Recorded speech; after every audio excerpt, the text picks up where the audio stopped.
Good morning. This is Rob Sacco on most of the watch boards. I have something a little different here to play with this morning. It's called a Tudor Heritage Black Bay, and it's a 200-meter diver. It's pretty much inspired by a watch that Tudor built in the 1950s, I would guess.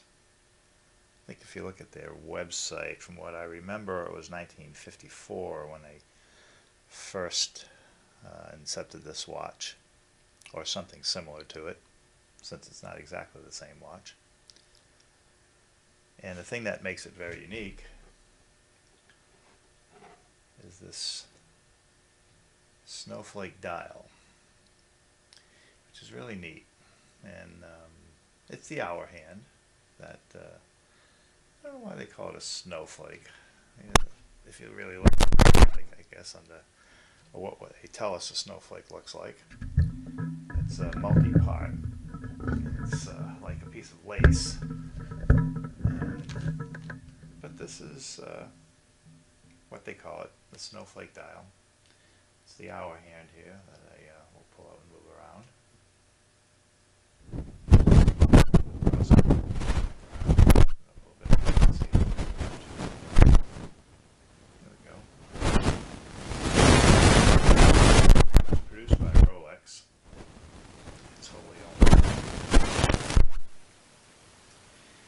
I guess the biggest question that I've always had since they left the U.S. is why? Why don't they sell these in the U.S. any longer? And I am just not sure. Maybe they don't want competition with the low-end subs, the no-date subs. Maybe other parts of their line are in competition. So they pulled out of here 20 years ago. I don't know the exact date, but they're no longer here. But they are in Canada, they are in the Bahamas, and quite a few other countries. This watch is about the size of a sub. It's a little bit bigger. It's 41 millimeters from here to there. And as you can see, there's no date. It's a no-date sub. And they've done the dial. I can lighten it up a little bit here. See if exposure compensation works. Go like that. Yeah, I can lighten it up a little bit. You can see that it's kind of a golden script, and the rail around the dial is also the same color.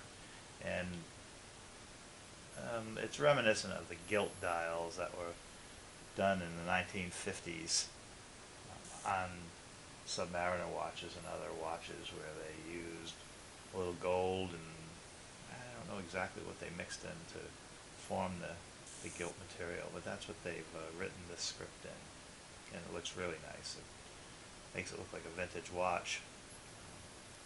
But it does have maxi, it's kind of a maxi dial also, like the first LV or green sub, where the markers are quite big and the hands are quite big.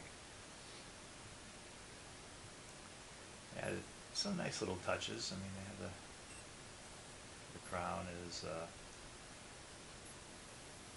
a beautiful little scroll on it, the Tudor rose. They can stay on that. And then right next to that, they have on the tube underneath the crown, it matches the color of the bezel insert, which is a nice burgundy color. Coming out a little bright on this video, I noticed. Burgundy is not quite that bright. Kind of more looks like that if I move it over here. Has a domed sapphire crystal, which is really nice. You can see the little dome right there. The watch is water resistant to 200 meter. I don't know if it says it anywhere in the watch. Let's take a closer look. I don't know if it says it on the front. Self-winding. Oh yeah, right in front, just like a sub. 200 meters, 660 feet. Rotor self-winding. if you've looked in the back of one of these, or if you do, it doesn't have a glass back on it, but I've seen others. It does have a 28-24 movement, which is an ETA movement. It's nicely decorated. It really is probably the only base components, and then Tudor puts all its own stuff on it. Now most of them come on this very solid stainless steel bracelet, which is really better than the stainless steel bracelet that came in the no-date subs. I mean, it's solid end links here. It has a very solid clasp on it.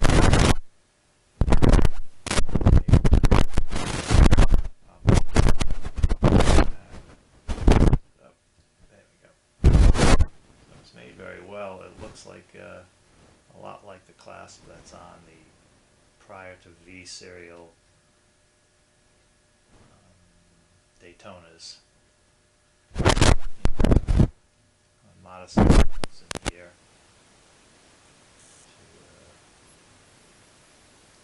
to handle the weather or the wrist. You know, it doesn't slide over like the current sub, or fold over so you can change it quickly from winter to summer when your wrist swells. But it does have 3 minor pin adjustments right there, so you can move the watch and change its size fairly quickly. And a nice solid. You can see the way it attaches here when you snap it down, and then the lock is a fold over on top of that, so it's not going to come off if you're in the water or futzing around with it. The links look a lot like Rolex links. They might be a little wider in the middle. I'm not sure. I've never tried to see if they fit on a sub. You know, it looks like they might be a little wider in the middle. It does have a rotating bezel, and it's single directional, so unidirectional.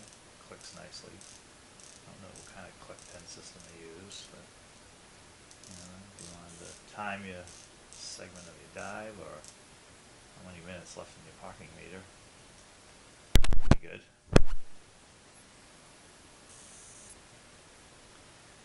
As I said, the dial is very luminescent under dark light. I don't know if I can change that. Let's see, this go here, and we'll try to get rid of some of the light here. No, can't get rid of enough to make it luminescent, so you'll just have to trust me that it's quite bright in the dark. Well, that's a Tudor Heritage chronograph. I don't know what the retail is because it's not sold in the U.S. When it originally came out, it was somewhere in the $3,000 range. But there's been some changes in the exchange of the Swiss franc to whatever country it's selling in, the dollar, the monetary system in that country. Whatever the exchange rate is really determines what the price in that specific country is. I suppose you could go online and see what it currently sells for in Swiss francs on one of the sites. It's quite a heavy watch. I would say it's as heavy as the new no-date sub that just came out, 40mm no-date ceramic. This does not have a ceramic bezel. This is insert. It's the I'm pretty sure this would be an aluminum, a spun aluminum bezel insert. So, oh, and by the way, if it's hooked, if you got to the link through a post, one of the posts of mine, this is the actual watch that's for sale. And if you got to the link through YouTube, then it may not be for sale any longer. Oh, it also comes in a nice brown box, and they give you this cloth strap to go with it. So if you get tired, and a couple of extra pins. So if you get tired of the bracelet or want to change it up a little bit, you can use this kind of canvas cloth strap on the watch. I've never put one on mine, so I can't tell you how great it looks. You know, it would look good with a Mario Paci or Rob Montana distressed leather, because they do make the watch with a distressed leather strap as well. I've only seen those in pictures. I think it would look pretty nice because it has the gilt dial, and the markers look like they're a bit aged. So if you had a distressed leather strap, it would be pretty sweet. So this is a Tudor Heritage Black Bay. It's a 200-meter diver. Came out this year sometime, and it's been a pretty hot watch. Selling way over list for the longest time. I didn't bother then, but now they've come down to a reasonable selling price in the U.S. I mean, you got to go to the country and go get it, so you got to fly there somehow, and then you got to get it through customs, and so you got to pay your duty, and so that adds on to the cost of the watch anytime you bring something into the United States. So, but you should be able to get this one around $4,000, and there's guys out there, I'm sure, who brought them in, worn them, and decided that it's not for them. Might be able to get them a little less expensive than that. But I know maybe 5 or 6 months ago, early in 2012,